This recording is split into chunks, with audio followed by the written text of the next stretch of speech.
I went to Housatonic for school. At the time, I was struggling with working, living on my own, and going to school, so I just decided to go to the military. While I was in the military, I didn't know this, but I actually was pregnant with my first child, so I decided to opt out and go back to Bridgeport. At the time, I could only afford a one-bedroom.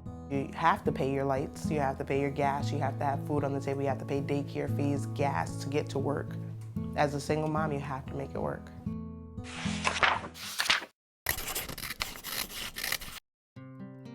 Well, as I became a young teenager, I started hanging out with the wrong people. And that's how I wound up doing things that I wasn't supposed to. And then I started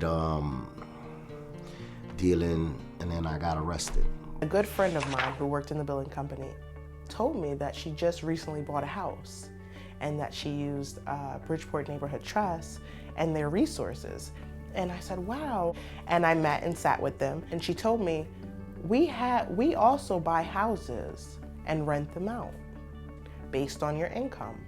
And then she connected me to the right people. When I pulled up to the street and she showed me the apartment, I was like, wow, you know, this is great. It's on the first floor, and there was a bedroom for my son, and it was huge, and there's a bedroom for me, and that's comfortable because I have a door that I can close and I have privacy.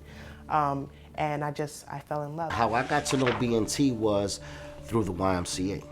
I was told there was an apartment available. They said, you qualified, you passed the background check and everything. My children was happy, I was happy because we was jumping from place to place. June 14, the apartment was available for me. It was a blessing, I cried like a baby. Yes, I did.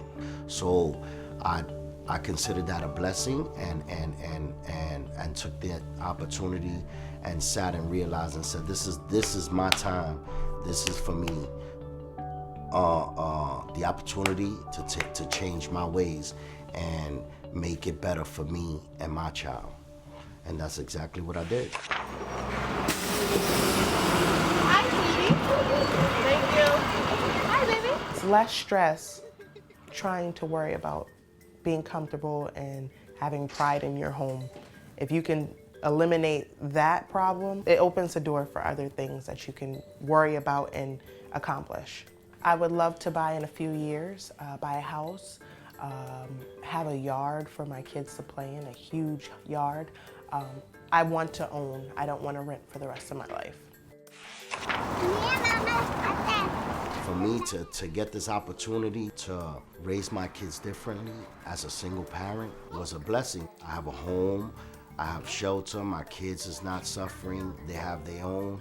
It's a different feeling for them now, they're less stressful. You know, it's a blessing. It's a true blessing.